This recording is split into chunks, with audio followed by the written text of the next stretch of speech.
Subscribe कर लेना।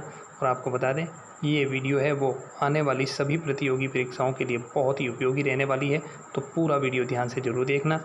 आपको उत्तर कुंजी कलाम एकेडमी द्वारा बताए गए उत्तरों के हिसाब से बताई जाएगी। पहले प्रश्न से हम शुरू कर लेते हैं। पहला प्रश्न पूछा गया है, निम्नलिखित में से उष्णकटिबंधीय शुष्क पतझड़ वन उपवन प्रकार का नहीं है।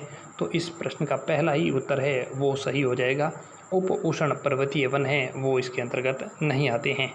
दूसरे प्रश्न की बात कर लेते हैं। दूसरा प्रश्न पूछा गया है, प्रशासनिक दृष्टि से राजस्थान में वनों को कितने भागों में बांटा गया है। तो आप सबको पता होगा 3 भागों में बांटा गया है, रक्षित वन, सुरक्षित वन और अवर्गीकृत वन।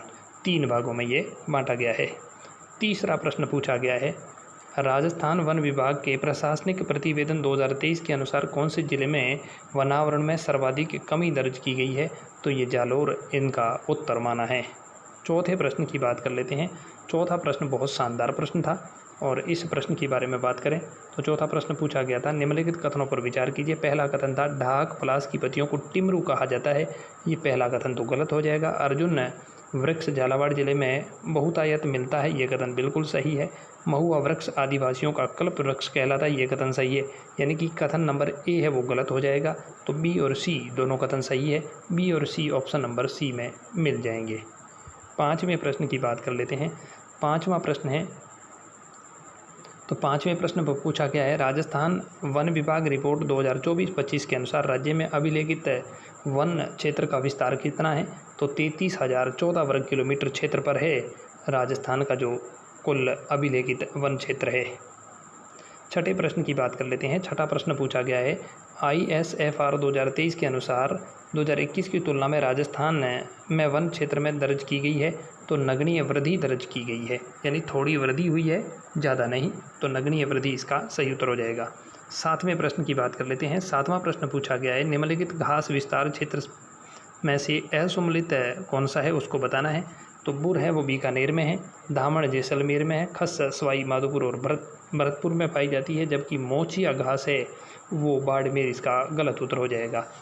मोचिया घास आप सबको पता होगा चूरू और उसके ताल छापर के आसपास पाई जाती है, तो इसका सही उत्तर है वो ऑप्शन नंबर 4 हो जाएगा जो असुमलित है। 8वें प्रश्न की बात कर लेते हैं। 8वां प्रश्न पूछा गया है, राजस्थान वन नीति 2023 कब जारी की गई थी। तो इसका सही उत्तर हो जाएगा 5 जून को। 9वें प्रश्न की बात कर लेते हैं। 9वां प्रश्न है, राजस्थान में रक्षित वनों का सर्वाधिक विस्तार कहाँ पाया जाता है। तो सही उत्तर है 12 जिले में। 10वें प्रश्न की बात कर लेते हैं। 10वां प्रश्न पूछा गया है, राजस्थान वन विभाग प्रशासनिक प्रतिवेदन 2023 के अनुसार निम्न में से कौन सा जिला अपने कुल भौगोलिक क्षेत्र से 2% कम वन क्षेत्र रखता है। बहुत अच्छा प्रश्न था और 10वें प्रश्न का सही उत्तर है वो जैसलमेर इन्होंने माना है, लेकिन आपको याद दिला दें बीकानेर में भी 2% से कम क्षेत्र पर वन क्षेत्र रखता है। 11वें प्रश्न की बात कर लेते हैं। 11वां प्रश्न पूछा गया है, निम्नलिखित कथनों पर विचार करने हैं। ये वन 240 से 760 मीटर के ऊंचाई वाले क्षेत्रों में पाए जाते हैं। इन वनों का विस्तार क्षेत्र रेगिस्तान क्षेत्र को छोड़कर संपूर्ण राजस्थान में है। तो ये किस प्रकार के वन है वो आप सबको पता होगा। धोकड़ा वन जो है वो ये योग्यता रखता है। 12वें प्रश्न की बात कर लेते हैं। 12वां प्रश्न है, राजस्थान में उष्ण पर्वतीय वनों का विस्तार क्षेत्र आपको बताना है। तो आबू क्षेत्र इसका सही उत्तर हो जाएगा। 13वें प्रश्न की बात कर लेते हैं। 13वां प्रश्न है, प्लास वन निम्नलिखित में से किन जिलों में मिलते हैं। तो प्लास वन है वो उदयपुर राजसमंद और पाली है, उन क्षेत्रों में ये अधिकतर पाए जाते हैं। 14वें प्रश्न की बात कर लेते हैं। प्रश्न संख्या नंबर 14 पूछा गया है, ISFR 2023 के अनुसार राजस्थान के कुल भौगोलिक क्षेत्र के कितने भूभाग पर वन क्षेत्र का विस्तार है। तो 9.6% इसका सही उत्तर हो जाएगा। 15वें प्रश्न की बात कर लेते हैं। 15वां प्रश्न है, ISFR 2023 के अनुसार राजस्थान में दूसरा सर्वाधिक वनावरण क्षेत्र वाला जिला कौन सा है। तो अलवर इसका सही उत्तर हो जाएगा। 16वें प्रश्न की बात कर लेते हैं। 16वां प्रश्न है, राजस्थान में शुष्क सागवान वनों का सर्वाधिक संकेंद्रण कहाँ है। तो इसका सही उत्तर की बात करें तो दक्षिणी भाग में जो है शुष्क सागवान के वन अधिक मात्रा में पाए जाते हैं। 17वें प्रश्न की बात कर लेते हैं। 17वां प्रश्न पूछा गया है, राजस्थान में ओरण क्या है। कई बार ये प्रश्न अब परीक्षा में पूछा जा चुका है। तो पर्यावरण संरक्षण की पवित्र उपवन परंपरा बिल्कुल सही है। स्थानीय देवी देवताओं को समर्पित सामुदायिक रूप से संरक्षित क्षेत्र ये भी सही है। ग्रामीण समुदायों द्वारा पारंपरिक रूप से प्रतिबंधित संरक्षित क्षेत्र, ये भी सही है, सभी कथन सही हो जाएंगे। 18वें प्रश्न की बात कर लेते हैं। 18वां प्रश्न है, निम्नलिखित में से कौन से वृक्ष क्रमशः गोंद और कत्था के सर्वोत्तम स्रोत है? तो गोंद सबसे पहले गोंद का, फिर कत्था को आपको बताना है। यहाँ क्रमशः पूछा गया है, तो गोंद के लिए सालर वन है और कत्थे के लिए खेर का वन जो है वो वृक्ष प्रसिद्ध है, तो सालर और खेर इसका सही उत्तर हो जाएगा। 19वें प्रश्न की बात कर लेते हैं। 19वां प्रश्न पूछा गया है, निम्नांकित में से कौन सा वृक्ष युग्म उष्णकटिबंधीय कंटीले से संबंधित है? तो पश्चिमी राजस्थान में जो जाल और फोग के वृक्ष हैं वो उष्णकटिबंधीय कंटीले वन के अंतर्गत आते हैं। 20वें प्रश्न की बात कर लेते हैं। 20वां प्रश्न पूछा गया है, निम्नलिखित अधिनियम लागू वर्ष में से सही सम्मिलित की पहचान आपको करनी है। तो पहला ही जो है जैव विविधता संरक्षण अधिनियम 2002 सही सम्मिलित है। 21वें प्रश्न की बात करें, राजस्थान वानिकी एवं जैव विविधता विकास परियोजना RFBDP राज्य के कितने जिलों में संचालित है? तो इसका सही उत्तर है वो 13 जिले, इसका सही उत्तर हो जाएगा। 22वें प्रश्न की बात कर लेते हैं। 22वां प्रश्न पूछा गया है जो कि पुरस्कार से संबंधित है। अमृता देवी बिश्नोई पुरस्कार कौन से क्षेत्र में दिया जाता है? एक वन्य जीव संरक्षण और दूसरा वन संरक्षण। ए और सी इसका सही उत्तर है, तो ए और सी ऑप्शन नंबर डी में हो जाएगा। 23वें प्रश्न की बात कर लेते हैं। 23वां प्रश्न पूछा गया है जहां आपको दो सूची दे रखी है और फिर आपको मिलान करना है। वन्य जीव संरक्षण स्थल है और मुख्य जीव के बारे में बताना है। कौन कौन सा? तो सरिस्का में हरे कबूतर हैं, कुंभलगढ़ में भेड़िए पाए जाते हैं, और राज संबंध की बात करें तो राज संबंध में जलीय जीव, और ताल छापर में कुर्जा। यानी कि 4 और 1 ऑप्शन नंबर 2 में सही उत्तर हो जाएगा। 24वें प्रश्न की बात कर लेते हैं, और 24वें प्रश्न में भी आपको राजस्थान स्थित कंजर्वेशन रिजर्व के संदर्भ में विचार करना और फिर सही उत्तर बताना है। वर्तमान में कुल 37 कंजर्वेशन रिजर्व है, बिल्कुल सही बात है। रणखार कंजर्वेशन रिजर्व जंगली गधों हेतु प्रसिद्ध है, ये भी सही है।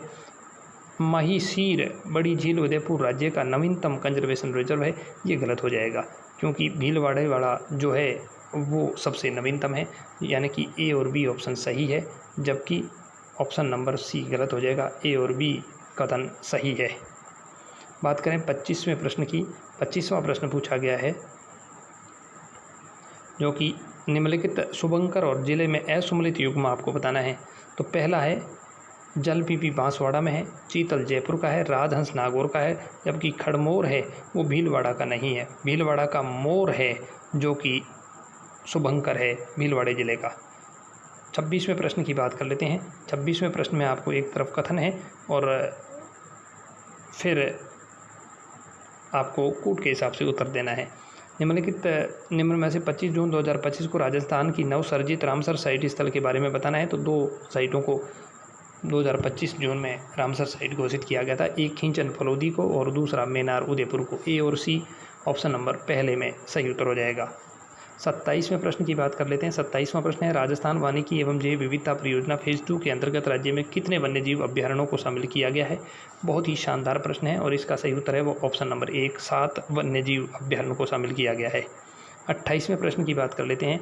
राजस्थान में संचालित मरुस्थल वृक्षारोपण कार्यक्रम में केंद्र और राज्य सरकार का अंश कितना है? तो केंद्र का 75% और राज्य सरकार का 25% अंश है। 29वें प्रश्न की बात कर लेते हैं। राजस्थान में घड़ियाल संरक्षण की दृष्टि से कौन से स्थान पर घड़ियाल रियरिंग सेंटर की स्थापना की जाएगी या की गई है? तो वो हो जाएगा बहुत ही शानदार पालीघाट सवाई माधोपुर, इसका सही उत्तर हो जाएगा। 29वें प्रश्न की बात कर लेते हैं। 30वां प्रश्न पूछा गया है, धौलपुर करोली बाग परियोजना में सम्मिलित क्षेत्र नहीं है, तो रामसर वन विहार है वो इसके अंदर नहीं आता है, बाकी सभी तीनों उसमें सम्मिलित होते हैं। 31वें प्रश्न की बात कर लेते हैं। 31वां प्रश्न है जिसमें पूछा गया है आपको राजस्थान स्थित वन्यजीव संरक्षण स्थल दक्षिण से उत्तर की ओर बताना है, यानी कि दक्षिण से उत्तर की ओर आपके क्रम को बताना है। तो सबसे पहले आपको बताएं सबसे दक्षिण में राजस्थान में सीता माता है, उसके बाद में जो आप जानते होंगे रामगढ़ विषधारी जो है वो हो जाएगा, फिर आपका रामसागर वन विहार हो जाएगा और सबसे अंतिम में केवलादेव उत्तर में है, तो इसका मतलब ऑप्शन नंबर 3 इसका सही उत्तर हो जाएगा। 32वें प्रश्न की बात कर लेते हैं। निम्नलिखित में से कौन सा स्थल यूनेस्को द्वारा विश्व प्राकृतिक धरोहर में घोषित किया गया है? तो केवलादेव राष्ट्रीय उद्यान इसका सही उत्तर हो जाएगा। 33वें प्रश्न की बात कर लेते हैं। 33वां प्रश्न पूछा गया है, राजस्थान वनीकरण एवं जैव विविधता संरक्षण कार्यक्रम में वित्त पोषित है? तो जापान अंतर्राष्ट्रीय सहयोग एजेंसी जायका द्वारा ये वित्त पोषित है। 34वें प्रश्न की बात कर लेते हैं। 34वां प्रश्न पूछा गया है, राजस्थान का क्षेत्रफल की दृष्टि से सबसे बड़ा अखेट निषेध क्षेत्र है वो कोटसर, सांवतसर, चूरू, बीकानेर, इसका सही उत्तर हो जाएगा। 35वें प्रश्न की बात कर लेते हैं। बाघ दर्रा उदयपुर में निम्न में से किस वन्यजीव संरक्षण स्थल हेतु प्रसिद्ध है? तो यहाँ मगरमच्छ संरक्षण पार्क इसका सही उत्तर हो जाएगा। 35 का ऑप्शन नंबर 2 सही हो जाएगा।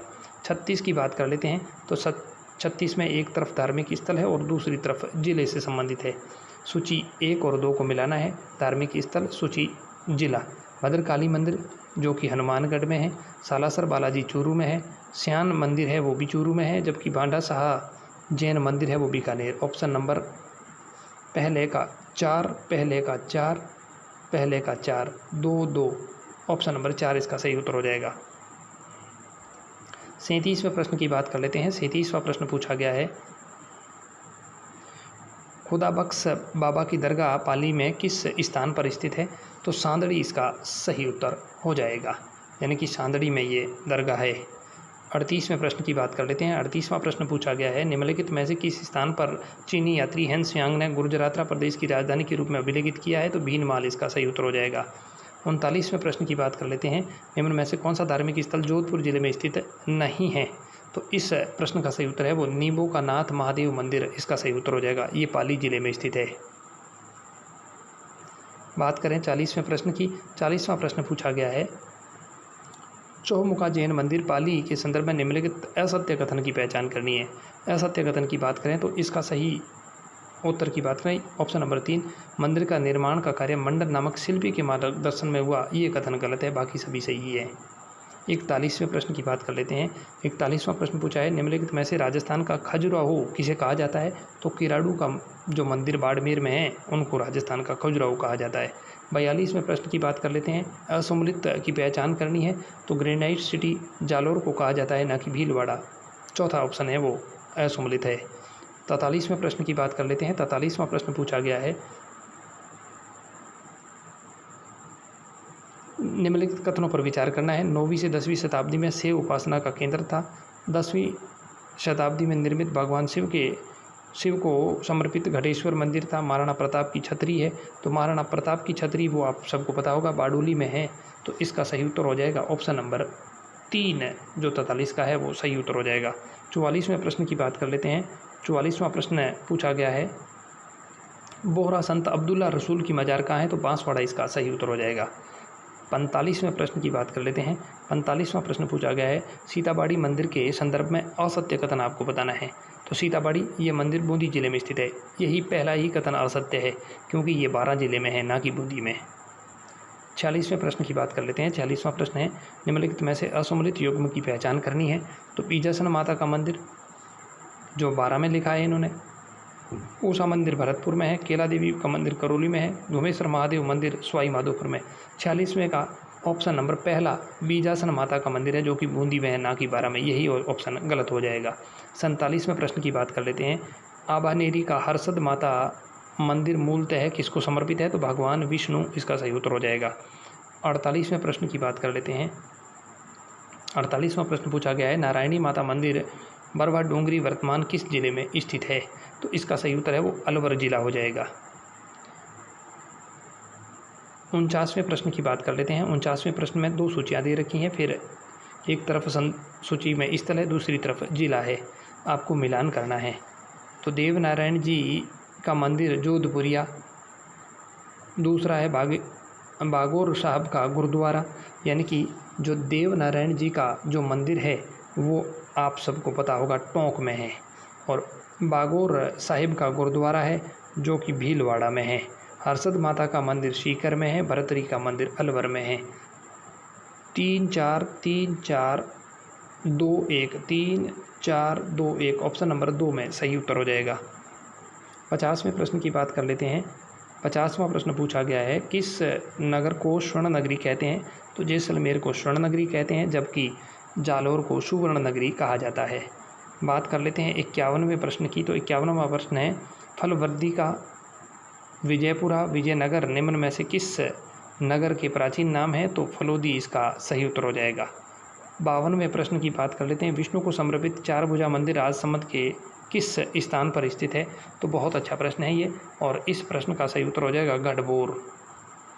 53वें प्रश्न की बात कर लेते हैं। 53वां प्रश्न है, राजस्थान के मेवानगर के नाम से प्रसिद्ध नाकोड़ा किस जिले में स्थित है? सबसे उपयुक्त विकल्प है जो बालोतरा, इसका सही उत्तर हो जाएगा। 54वें नंबर प्रश्न की बात कर लेते हैं। 54 नंबर प्रश्न पूछा गया है, निम्नांकित में से कौन सा सही सुमेलित नहीं है? तो सही सुमेलित की बात की जा रही है, कौन सा नहीं है? अमर सागर जैसलमेर बिल्कुल सही है, और देवी कुंड है वो बीकानेर में सही सुमेलित है।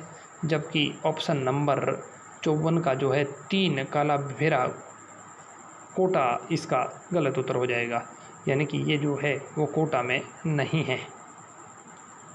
55 नंबर की बात कर लेते हैं। 55 नंबरवां प्रश्न है जो कि आपको सही सुमेलित करना है, और पूछा गया 17 जुलाई को नई दिल्ली में आयोजित समारोह के दौरान दिए गए स्वच्छता सर्वेक्षण 2024 के संबंध में सही कथनों पर विचार करना है।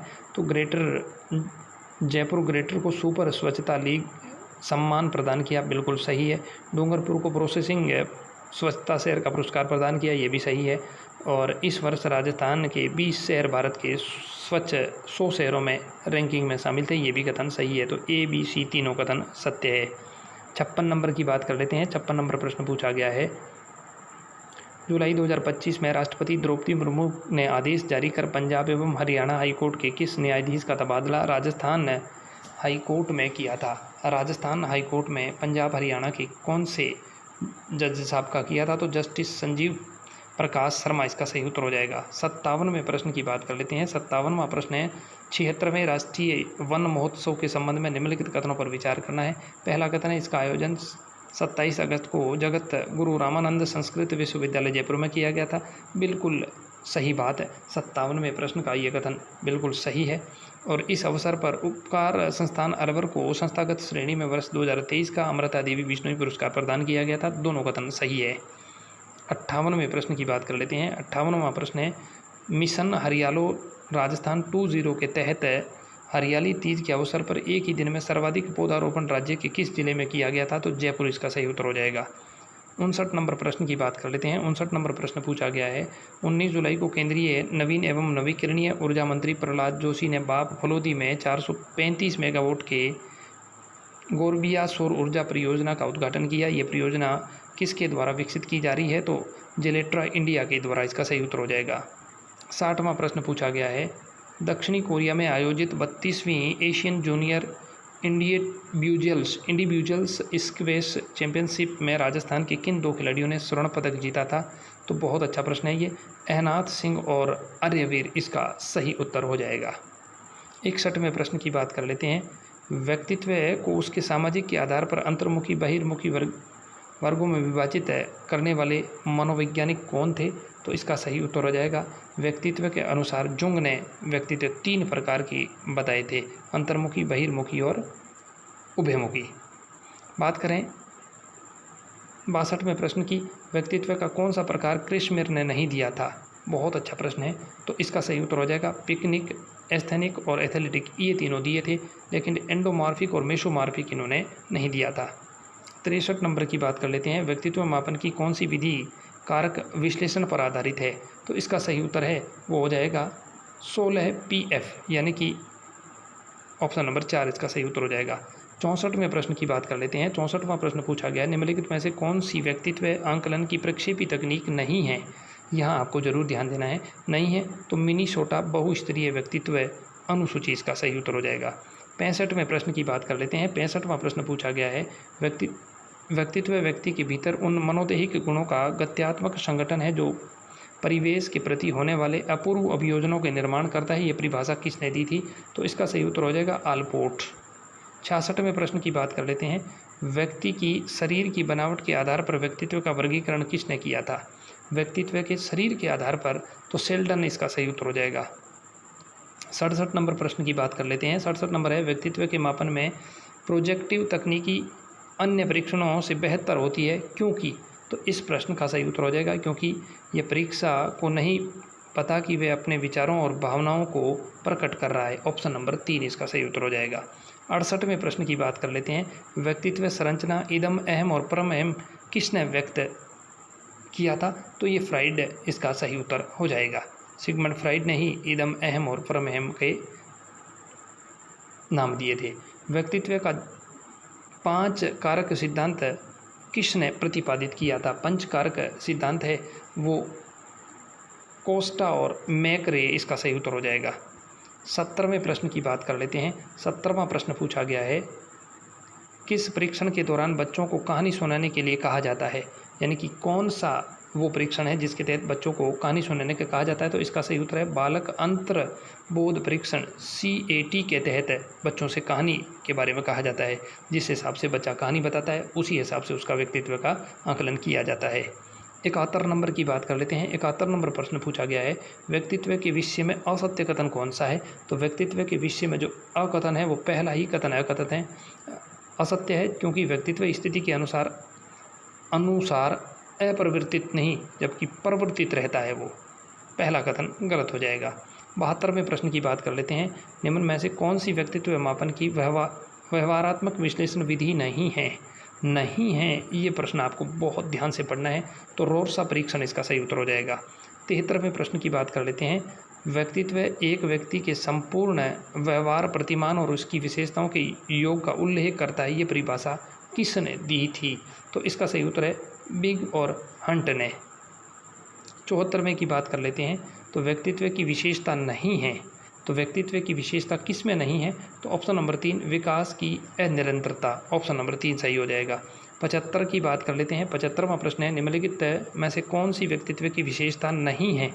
तो व्यक्तित्व की विशेषता वही व्यक्तित्व केवल आनुवंशिक का गुण होता है, यही गलत हो जाएगा, बाकी सभी सही है। 76 की बात कर लेते हैं। तो 76 नंबर प्रश्न पूछा गया है, व्यक्तित्व मापन से संबंधित असत्य युग्म की पहचान आपको करनी है। कौन सा कथन है वो असत्य है? तो बालक आत्मबोध परीक्षण गोल्टन, ये गलत हो जाएगा, बाकी सभी सही सम्मिलित है। इनको आप जरूर ध्यान से पढ़ लेना। 77वें की बात कर लेते हैं। 77 नंबर प्रश्न पूछा गया है, समायोजन के संदर्भ में निम्नलिखित कथनों पर विचार करना है और फिर आपको सही उत्तर का चयन करना है। 4 कथन दे रखे हैं और फिर कौन से कथन सही है? तो पहला, दूसरा और चौथा कथन सही है, जबकि तीसरा कथन है वो गलत हो जाएगा। 78वें प्रश्न की बात कर लेते हैं। 78वां प्रश्न पूछा गया है, जब एक कर्मचारी अपने अधिकारी पर गुस्सा प्रदर्शित नहीं कर पाता है तो वह घर आने के बाद इसे अपने परिजनों पर व्यक्त करता है। ये उदाहरण किस प्रकार की रक्षा युक्ति को दर्शाता है? तो बहुत अच्छा प्रश्न है। तो विस्थापन, यानी कि दूसरी ओर विस्थापित करता है, अपना गुस्सा है वो किसी और पे निकालता है। निम्नलिखित में से कौन सी एक रक्षात्मक युक्ति नहीं है? कौन सी रक्षात्मक युक्ति नहीं है? तो यहाँ सहचर्य सही उत्तर हो जाएगा। 80 नंबर की बात कर लेते हैं। 80 नंबर प्रश्न पूछा गया, निम्नलिखित में से कौन सी अच्छे समायोजन की विशेषता नहीं है? तो अच्छे समायोजन की विशेषता है वो महत्वपूर्ण गलतियों को खोजने की आवृत्ति, यही गलत हो जाएगा, बाकी सभी सही है। 81 की बात करें, अच्छे समायोजन की विशेषता है, यहाँ इस बार पूछा गया कौन सी है? तो सहनशीलता इसका सही उत्तर हो जाएगा। 82 नंबर की बात कर लेते हैं। तो 82 नंबर प्रश्न पूछा गया है, पेट्रोल की कार का एवरेज अच्छा है किंतु वह महंगी भी होती है, ऐसे में उसे खरीदते समय व्यक्ति का किस द्वंद्व को महसूस करेगा? यानी कि कौन सा द्वंद्व है वो व्यक्ति महसूस करेगा? तो ग्राह्य और परिहार इसका सही उत्तर हो जाएगा। 83 नंबर की बात कर लेते हैं। 83 नंबर प्रश्न पूछा गया, निम्नलिखित में से कुसमायोजन के निदान की प्रविधियों में सम्मिलित है? कौन कौन सी जो प्रविधियां हैं वो कुसमायोजन में सम्मिलित है? तो सभी जो हैं वो इसमें सही सम्मिलित हैं। 84 नंबर की बात कर लेते हैं। 84 नंबर प्रश्न पूछा गया है, एक व्यक्ति क्रिकेट टीम में सेलेक्ट नहीं हुआ मगर तब वह कहता है कि वह एक प्रसिद्ध कोच से प्रशिक्षण प्राप्त करके आया है, जिसके द्वारा प्रशिक्षित लड़के आज भारत की राष्ट्रीय टीम में खेल रहे हैं। ये कथन है व्यक्ति के किस रक्षा युक्ति का प्रयोग कर रहा है? तो बहुत ही गजब का प्रश्न है, इसका सही उत्तर हो जाएगा तदात्मीकरण या आत्मीकरण। 85 की बात कर लेते हैं। तो एक कामुक व्यक्ति स्वयं को कला की दिशा में मोड़ देता है, ये युक्ति कौन सी है? तो इसको शोधन कहा जाता है। 86 की बात कर लेते हैं। निम्नलिखित में से चेतावनी राचौगुड़िया की रचना काल कौन सी है? तो 1903 में केसरी सिंह बारड़ द्वारा ये लिखे गए थे। 87 की बात कर लेते हैं। निम्न में से किस काव्य कृति को 1857 की क्रांति का दस्तावेजी काव्य माना गया है? तो सूर्यमल मिशन की वीर सतसई इसका सही उत्तर होगा। 88 की बात कर लेते हैं। तो 88 नंबर प्रश्न पूछा गया है, निम्न में से लेखक रचना का कौन सा युग्म सही सम्मिलित नहीं है? तो पहला ही यजवेंद्र शर्मा की बोल भारमली, ये कथन गलत हो जाएगा। 89 नंबर की बात कर लेते हैं। निम्न में से कौन सी रचना कवि बांकीदास की नहीं है? तो बांकीदास की कौन सी रचना है वो नहीं है, ये आपको बताना है। तो ऑप्शन नंबर 4 मानव मित्र राचरित्र सही उत्तर हो जाएगा। 90 की बात कर लेते हैं। 90 नंबर प्रश्न पूछा गया है, कन्हैयालाल सेठिया के संबंध में एक सत्य कथन आपको बताना है। इनका जन्म चूरू में हुआ था, बिल्कुल सही है। और इन्हें राजस्थान पुरस्कार से नवाजा गया था 2012 में, बिल्कुल सही है। धरती धोरारी, मायर रोहेलो, मीजर आदि इनकी साहित्यिक कृतियाँ हैं, तो तीनों कथन ये सही है। 91 नंबर की बात कर लेते हैं। तो 91 नंबर है, अलाउद्दीन खिलजी की बाजार व्यवस्था के संदर्भ में असत्य कथन आपको बताना है। तो ये चौथा कथन है, बाजार के लिए कुल 4 नियम पारित किए थे, यही गलत हो जाएगा। बाकी पहला, दूसरा और तीसरा कथन सत्य है। 92 नंबर की बात कर लेते हैं। 92 नंबर प्रश्न पूछा गया है, निम्नांकित कथनों पर विचार करना है और फिर आपको उपयुक्त सत्य कथन के बारे में बताना है। तो दोनों कथन ये सत्य है, इनको आप ध्यान से जरूर देख लेना। 93 नंबर की बात कर लेते हैं। 93 नंबर पूछा गया है, निम्नलिखित में से तुर्की मुसलमानों से लिया जाने वाला भूमि कर था, यानी कि तुर्की मुसलमानों से जो भूमि कर लिया जाता था उसको उस्र कहा जाता था। 94 की बात कर लेते हैं। 94 नंबर प्रश्न है, निम्नलिखित में से दीवान ए इस्तिहाक है वो क्या था? दीवान ए इस्तिहाक क्या कहलाता था? तो पेंशन विभाग इसको कहा जाता था, पेंशन विभाग को ही दीवान ए इस्तिहाक कहा जाता था। 95 की बात कर लेते हैं, जहां आपको 2 सूची दे रखी है, फिर आपको सही मिलान करना है। सूची 1 और 2 को मिलान करने के बाद आपको सही उत्तर देना है। तो पहले का 2, दूसरे का 1, तीसरे का 3 और चौथे का 4, यानी ऑप्शन नंबर 3 इसका सही उत्तर हो जाएगा। 96 की बात कर लेते हैं। 96 नंबर प्रश्न में पूछा गया है, सल्तनत कालीन प्रशासन के संबंध में निम्नलिखित कथनों पर आपको विचार करना है, फिर आपको सही उत्तर का चयन करना है। तो चारों कथन हैं वो सही है। 97 की बात कर लेते हैं। 97 नंबर प्रश्न पर पूछा गया है, निम्नलिखित में से किस वंश का काल विराजत की संस्था के चरमोत्कर्ष का काल माना जाता है? तो इसका सही उत्तर है वो तुगलक का काल माना जाएगा। 98 की बात कर लेते हैं। 98 नंबर है, भूमि का नाप जोख करके लगान निर्धारित करने की प्रणाली को क्या कहा जाता था? तो इसको मसाहत कहा जाता था। 99 की बात कर लेते हैं। सल्तनत काल में मुनही थे, सल्तनत काल में मुनही वो गुप्तचर को कहा जाता था। 100वें प्रश्न की बात कर लेते हैं, निम्नलिखित में से किसका कार्य आय व्यय को ठीक करना, ऋण का हिसाब रखना था? तो इस 100वें प्रश्न का सही उत्तर है वो मंजूम आधार, इसका सही उत्तर हो जाएगा। 101वें प्रश्न की बात कर लेते हैं। तो 1 से 1 प्रश्न में पूछा गया है, निम्नलिखित में से कौन सा अधिकारी मुगलकालीन नगरीय प्रशासन से संबंधित थे? तो नगरीय प्रशासन से संबंधित की बात करें तो यहाँ काजी, कोतवाल और मीर अदल, ऑप्शन नंबर 4 इसका सही उत्तर हो जाएगा। 2, 3, 4 सही उत्तर हैं। 102वें प्रश्न की बात कर लेते हैं। 102वां प्रश्न पूछा गया है, जहाँ निम्नलिखित कथन ए और कारण आर पर आपको विचार करना है और फिर सही उत्तर देना है।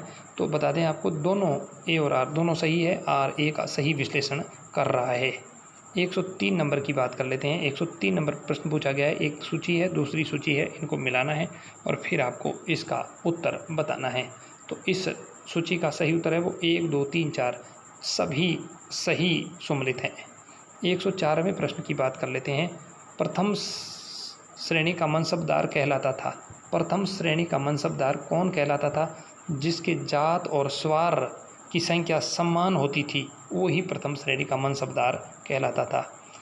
5वां प्रश्न है, मुगल शासक बाबर ने बयाने की रक्षा के लिए किसके नेतृत्व में सेना भेजी थी? तो बाबर ने मोहम्मद सुल्तान मिर्ज़ा के नेतृत्व में सेना भेजी थी। 106 की बात कर लेते हैं। तो 106 प्रश्न में जहां आपको एक तरफ कथन है और फिर सही उत्तर बताना है, सत्य कथन का चयन करके और आपको उत्तर बताना है। तो पहला और दूसरा दोनों कथन है वो सत्य है। 107 की बात कर लेते हैं। खानवा के युद्ध में किन निम्नलिखित राजपूत मुस्लिम योद्धाओं ने बाबर के विरुद्ध महाराणा सांगा के पक्ष में भाग लिया था? तो इस प्रश्न का सही उत्तर हो जाएगा पहला, दूसरा, तीसरा और चौथा, सभी ऑप्शन नंबर पहला सही हो जाएगा। 108वें की बात कर लेते हैं। राणा सांगा द्वारा लड़ी गई निम्न लड़ाइयों का सही कालक्रम आपको बताना है। सांगा ने कौन कौन सी लड़ाइयाँ हैं वो लड़ी थी? तो खातौली का युद्ध, फिर कागरोन की लड़ाई, उसके बाद बयाना की और लास्ट में सबसे अंतिम में खानवा की लड़ाई। ऑप्शन नंबर 4 इसका सही उत्तर हो जाएगा। 109 नंबर की बात कर लेते हैं और कथन पर देखना है, फिर सही उत्तर आपको बताना है। तो इसमें पहला कथन दूसरा सत्य है, जबकि पहला कथन है जो असत्य हो जाएगा। दूसरा कथन सत्य है। 110वें प्रश्न की बात कर लेते हैं। 110वां प्रश्न है वो राणा सांगा की बाबर के विरुद्ध पराजय का कारण नहीं था। कौन सा कारण था जो राणा सांगा की पराजय का कारण नहीं था बाबर के विरुद्ध? तो पहला कथन, राणा सांगा के सरदारों में अत्यधिक देश प्रेम का भाव होना, यही जो है वो सत्य हो जाएगा। 11वें की बात कर लेते हैं। चित्तौड़ का तीसरा साका किसके नेतृत्व में हुआ था? 11वें प्रश्न का पहला ऑप्शन फूल कंवर सही उत्तर हो जाएगा। 12वें प्रश्न की बात कर लेते हैं। 12वां प्रश्न है बदायूनी ने हल्दी घाटी के युद्ध में किस नाम से संबोधित किया है?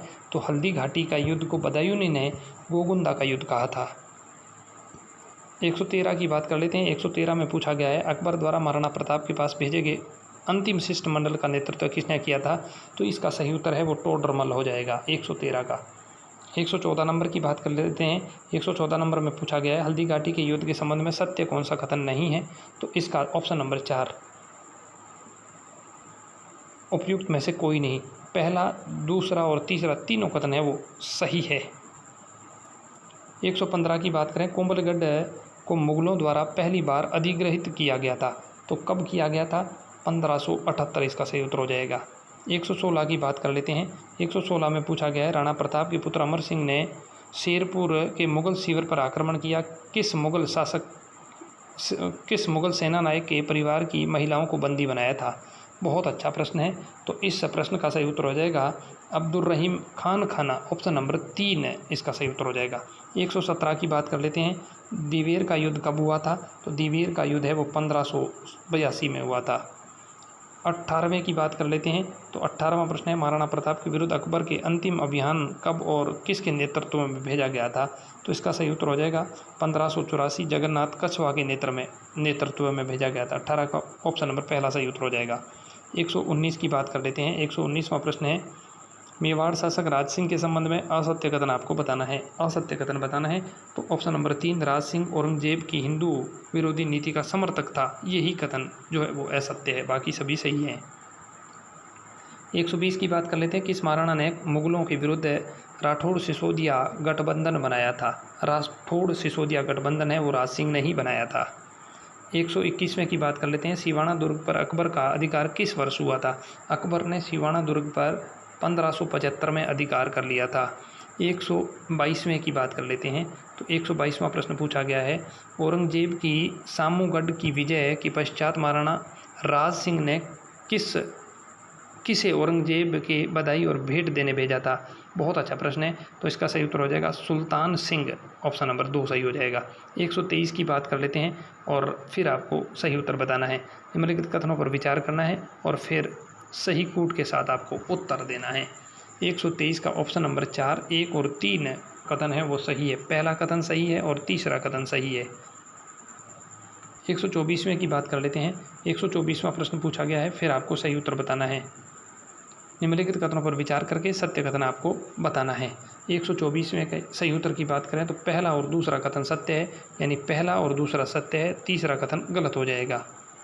125 की बात कर लेते हैं। बीकानेर शासक राय सिंह को 1593 में किस अभियान पर भेजा गया था?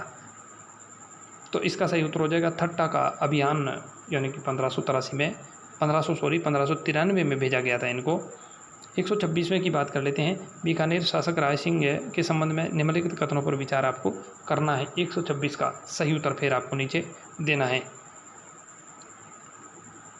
126 का सही उत्तर की बात करें तो ऑप्शन नंबर 2, पहला और दूसरा कथन वो सत्य है।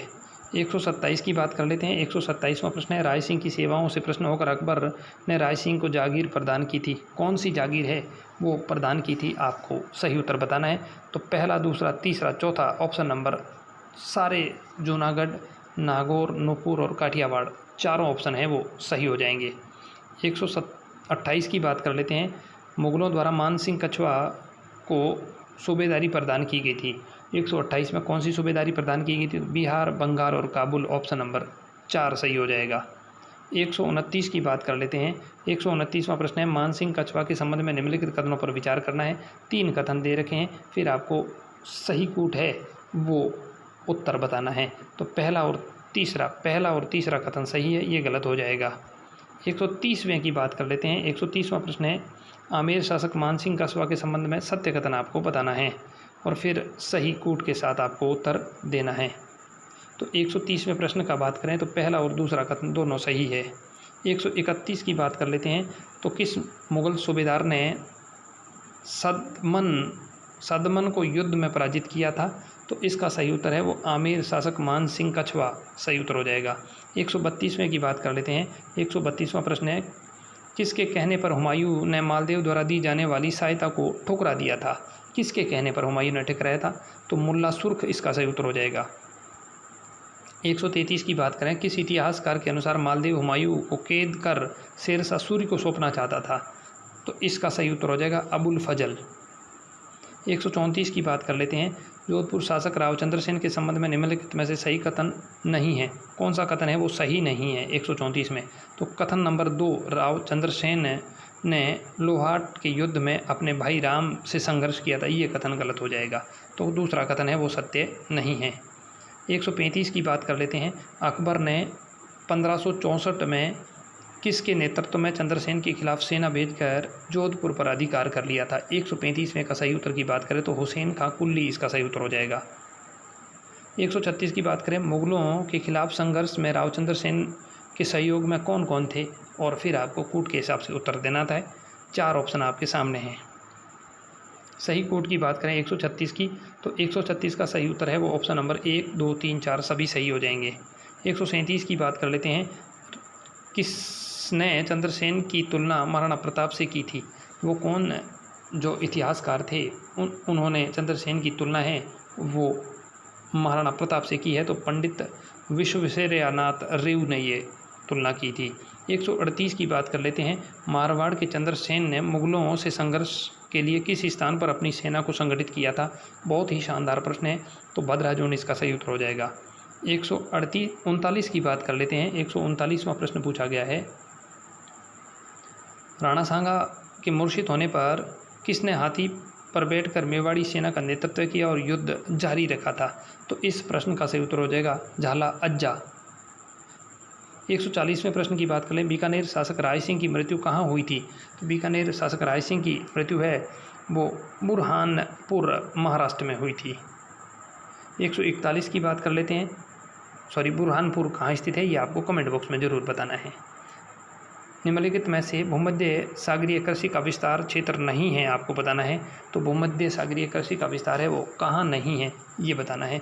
तो यहाँ उत्तरी पश्चिमी यूरोप में ये नहीं है। दक्षिणी कैलिफोर्निया, मध्य चिली और दक्षिणी तथा दक्षिणी पश्चिमी ऑस्ट्रेलिया इसका सही है, जबकि उत्तर पश्चिमी यूरोप इसका विस्तार है वो भूमध्य सागरीय कृषि में नहीं है। यह प्रश्न कई बार पूछा गया है, रिपीटेड क्वेश्चन है। 142वें प्रश्न की बात कर लेते हैं। तो 142वां प्रश्न है, निम्नलिखित में बागाती रोपण कृषि की विशेषता आपको बतानी है और फिर आपको उत्तर देना है कूट के हिसाब से 142वें प्रश्न का। तो इसका सही उत्तर है वो BCD सही उत्तर हो जाएगा। 143 की बात कर लेते हैं। 143 में भी आपको फिर निम्नलिखित कथनों पर विचार करना है और उसके बाद सही उत्तर बताना है। पहला, दूसरा, तीसरा कथन है, तीनों कथन आप ध्यान से जरूर देखें। सही उत्तर की बात करें ABC तीनों कथन हैं वो सत्य है। 144वें की बात कर लेते हैं। निम्नलिखित स्थानांतरी कृषि संबंधी देश से सही सम्मिलित युग्म आपको बताना है। कौन सा है वो सही सम्मिलित है? तो आप सबको ज्ञात होगा तामराई थाईलैंड है वो युग्म है वो सम्मिलित है। रे वियतनाम को कहा जाता है। रोका वो श्रीलंका की नहीं है, जबकि लदांग म्यांमार की नहीं है। 145 की बात कर लेते हैं। निम्नलिखित में से असत्य कथन आपको बताना है, कौन सा कथन है वो असत्य है। तो यहाँ 145 का ऑप्शन नंबर 2, प्राथमिक क्रियाओं में संलग्न श्रमिक नीला कॉलर कहा जाता है, ये कथन गलत हो जाएगा, क्योंकि नीला कॉलर प्राथमिक को नहीं कहा जाता है। प्राथमिक क्रियाओं में संलग्न को लाल कॉलर कहा जाता है। 146 की बात कर लेते हैं। 146 में आपको सूची 1 और 2 दे रखी है। सूची 1 और 2 को सम्मिलित करना है। एक तरफ चलवासी पशुचारण है, दूसरी तरफ संबंधित क्षेत्र है, और फिर आपको कूट के हिसाब से सही उत्तर बताना है। आपके सामने है कूट, तो 146 का सही उत्तर है वो ऑप्शन नंबर पहला सही हो जाएगा। 147 की बात कर लेते हैं। वाणिज्य पशुपालन के अंतर्गत अर्जेंटीना और ऑस्ट्रेलिया में पशु फॉर्म क्रमशः किन नामों से जाने जाते हैं। तो ऑस्ट्रेलिया और उसमें बात की गई है, सबसे पहले आपको अर्जेंटीना में बताना है, फिर ऑस्ट्रेलिया में बताना है। तो ऑस्ट्रेलिया का स्टेशन कहलाता है, तो एक ही में है यह सही उत्तर, एस्टोसिनिया और स्टेशन, ऑप्शन नंबर 2 सही हो जाएगा। 148 की बात कर लेते हैं। निम्नलिखित में से चावल प्रधान गहन कृषि की विशेषता नहीं है, विशेषता नहीं है ये आपको ज़रूर ध्यान रखना है। तो यहाँ प्रति कृषक उत्पादक अधिक, यही गलत हो जाएगा। 149वें की बात कर लेते हैं। 149 नंबर प्रश्न है, निम्नलिखित में से ट्रक कृषि फार्म के नाम से किसे जाना जाता है। तो ट्रक कृषि फार्म के नाम से किसे जाना जाता है, ये प्रश्न की बात की गई है। तो बागवानी कृषि है, उसको ट्रक कृषि फार्म के नाम से जाना जाता है। 150वें प्रश्न की बात कर लेते हैं। निम्नलिखित में से सत्य कथन कौन सा नहीं है, वो आपको बताना है। तो यहाँ उत्तरी पूर्वी एशिया चावल की टोकरी के रूप में प्रसिद्ध है, यही कथन गलत हो जाएगा, बाकी सभी सही सम्मिलित हैं। ये थे वो 150 प्रश्न जो कि कलाम एकेडमी द्वारा आयोजित सामाजिक विज्ञान माइनर टेस्ट 4 में पूछे गए थे। इनकी उत्तर कुंजी के उत्तर हैं वो कलाम एकेडमी की उत्तर कुंजी के अनुसार आपको उत्तर बताए गए हैं। यदि इनमें कोई त्रुटि है तो इसका संशोधन एकेडमी द्वारा करने के बाद आपको कमेंट बॉक्स में बता दिया जाएगा। हमारी वीडियो अच्छी लगी तो वीडियो लाइक कर देना, चैनल पर पहली बार हो तो चैनल को सब्सक्राइब कर लेना, अपने मित्रों को शेयर जरूर कर देना ये वीडियो, ताकि आपके मित्र भी इस सॉल्यूशन को आसानी से देख सकें। मिलते हैं एक और नई वीडियो के साथ।